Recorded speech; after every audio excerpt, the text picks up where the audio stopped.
حدیث پاک میں ہے کہ نبی پاک صلی اللہ علیہ وسلم کے ارشاد کا مفہوم ہے کہ کسی بندے سے کوئی چیز دیکھو تو حسد نہ کرو۔ ایک ہے حسد، ایک ہے غبطہ۔ حسد ناجائز ہے، غبطہ جائز ہے۔ حسد کا مطلب ہے اس کے پاس جو چیز ہے یہ اس سے چھن جائے، مجھے مل جائے۔ فرماتے ہیں یہ حسد ہے، یہ حرام ہے، ناجائز ہے، گناہ ہے، ایسے نہیں کرنا چاہیے۔ غبطہ کا مطلب ہے جو نعمت اللہ نے اسے دی ہے اس کے پاس بھی قائم رہے اور اللہ ہمیں بھی یہ نعمت عطا فرما دے، یہ جائز ہے۔ یہ تقدیر پر راضی ہونے کی نشانی ہے۔ تو شیطان کا کام حسد ہے، اس لیے بندہ حسد سے بچے۔ اپنے دل کو تنہائی میں بیٹھ کے 2 4 5 پوائنٹ بندہ سمجھا لے کہ جتنے تو نے کھانا کھانے ہیں وہ تیرے لکھے جا چکے ہیں، جتنی تو نے سانسیں لینی ہیں وہ تیری گنی جا چکی ہیں، جتنے تو نے پانی پینے ہیں وہ قطرے طے شدہ ہیں، کاؤنٹڈ ہیں۔ اس پر تجھے تقدیر سے بڑھ کے حصہ نہیں ملے گا، اور تو جتنی محنت کرنا چاہے کر لے، لیکن ملے گا وہی جو تیرے لیے تیرے رب نے لکھ دیا ہے۔ بس اس کی ترتیبیں ہیں، وہ کسی اور کی جیب سے نکل کے آئے، وہ میری جیب سے نکل کے جائے، وہ ہدیہ کے طور پہ آئے، وہ خرید کے طور پہ آئے، وہ تجارت کے طور پہ آئے، یہ ویسے ہی آ جائے تو ایسا نہیں ہوتا۔ اور یہ بھی یاد رکھیں جیسے موت کا فرشتہ ڈھونڈتا ہے بندے کو جس پر موت آنی ہوتی ہے، ایسے ہی رزق بندے کو تلاش کرتا ہے جسے رزق ملنا ہوتا ہے۔ اور رزق بعض اوقات اللہ تعالیٰ ایسے اسباب سے عطا فرماتے ہیں، ایسی ترتیبوں سے عطا فرماتے ہیں کہ بندے کا عقل دنگ رہ جاتا ہے کہ اللہ اکبر، اس پر ہمارا نام لکھا ہوا تھا اور اللہ نے کیسی ترتیب کے ساتھ مجھے عطا فرما دیا۔ میں اس کی مثال آپ کی خدمت میں رکھتا ہوں۔ مصر کے علاقے سے اقوام متحدہ کے ایک سفیر ہیں، انہوں نے اپنا واقعہ لکھا کہ مجھے UN نے، امریکہ سے اپنی ڈپارٹمنٹ نے یہ ڈائریکشن دی کہ آپ رشیا جائیں اور وہاں جا کر آپ ہمارا یہ کام کریں۔ کہتے ہیں میں اور میری وائف ہم نے مصر سے فلائٹ لی تو ہمیں ڈائریکٹ رشیا کی اس ٹائم پہ فلائٹ نہیں مل رہی تھی، ہم نے کنیکٹنگ فلائٹ لی کہ ہم وایا تاشقند ہو کر تاجکستان سے ہو کر جائیں گے۔ تو کہتے ہیں جب ہماری فلائٹ تاجکستان اتری اور ہم انتظار میں تھے، لیکن یہ تھا کہ جو ہے نا کیا کہتے ہیں وہاں پر ہمیں کچھ وقفہ مل گیا۔ تو اسی دوران کہتے ہیں میری موبائل پر میسج آیا کہ وہ کام ہو گیا، بس آپ واپسی آ جائیے۔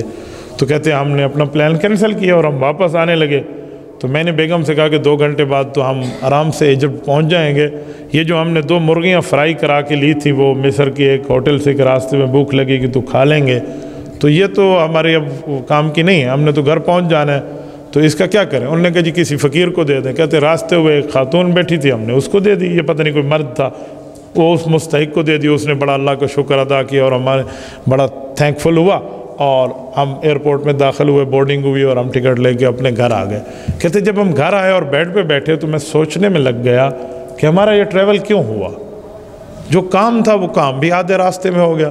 تو کہتے مجھے اللہ کی یہ کی تقدیر سمجھ آئی کہ اس مرغیوں پر اس غریب کا نام لکھا ہوا تھا جو مرغیاں یہاں مصر میں تھی اور وہ بیٹھا تاشقند میں تھا، 4 ملکوں کو کراس کر کے وہاں تک پہنچنا تھا، تو وہاں تقدیر میں اس کا نام لکھا تھا۔ اللہ نے سبب بنایا، ہمیں پیسے دلوائے میرے ڈپارٹمنٹ سے، درمیان میں ڈائریکٹ فلائٹ نہیں ملی، وایا فلائٹ ملی اور اس کو پہنچا کے ہم واپس آگے۔ کہتے ہیں اور کوئی ریزن اور وجہ مجھے سمجھ نہیں آئی۔ تو اندازہ لگا لیں اللہ تعالیٰ رزق ایسے دیتے ہیں، بس اس کے لیے اللہ کے سامنے بندے کو راضی ہو جانا چاہیے، کوئی اس پر پرابلم نہیں ہے۔ یہ تو میں نے آپ کو ایک پڑھے لکھے آدمی کی بات سنائی، اب ایک نشائی اور چرسی کی بات آپ کو سناؤں، آپ حیران ہو جائیں۔ آپ کہیں گے چرسی کی بات میں بھی کوئی فائدہ ہمیں نظر آئے گا؟ میں جب سناؤں گا پھر آپ مجھے بتانا کہ اس میں کوئی فائدہ ہے یا نہیں ہے۔ یہاں بنو کی بات ہے، وہ کہتے ہیں ایک نشائی قسم کا بندہ تھا نا، وہ کھانے پینے کے لیے ڈھونڈ رہا ہوتا ادھر ادھر کوئی سامان وامان، تو ایک ولیمے میں وہ انٹر ہونے لگا تو وہ انٹری پاس تھا تو وہ داخل نہ ہو سکا، تو بیچارہ ایک کونے میں بیٹھ گیا۔ اسی اثناء میں کہتے ہیں وہاں کا ولیمے میں کام کرنے والا ایک ذمہ دار بندہ کوئی ٹرے اور ڈش میں وہاں کے کوئی چاول وغیرہ لے کر نہ جا رہا تھا، تو جاتے ہوئے اس کی کسی سے ٹکر ہوئی اور وہ گر گیا سارا سامان۔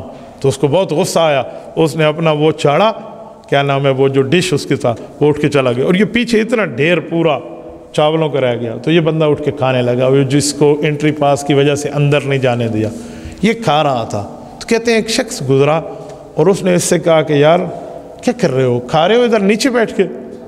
سنیں، نشائی بندہ ہے، اس نے کہا ہاں رزق کھا رہا ہوں، آج کل اس کے ساتھ یعنی اللہ کے ساتھ معاملات ٹھیک نہیں ہیں، ورنہ برتن میں کھلاتا ہے، ورنہ برتن میں کھلاتا تھا، آج بغیر برتن کے کھا رہا ہوں، تھوڑے میرے معاملات ٹھیک نہیں ہیں۔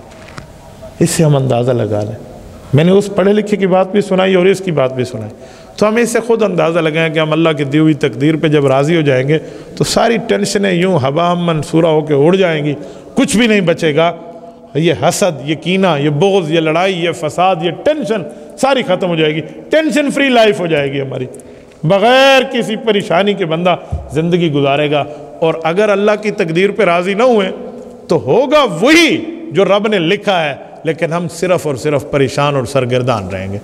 سوتے ہوئے نیند پرسکون نہیں ہوگی، جاب پہ بیٹھے ہوئے تجارت پرسکون نہیں ہوگی، آتے جاتے ہوئے زندگی پرسکون نہیں ہوگی، بہتر سے بہتر نوالا ہم کھا رہے ہوں گے، اچھے سے اچھے گھر میں بیٹھے ہوں گے، اولاد کے ساتھ بیٹھے ہوں گے، دوستوں کے ساتھ بیٹھے ہوں گے، لیکن یہ دل ہوگا جو پریشان ہوگا، اس میں کسی قسم کو سکون نہیں ہے۔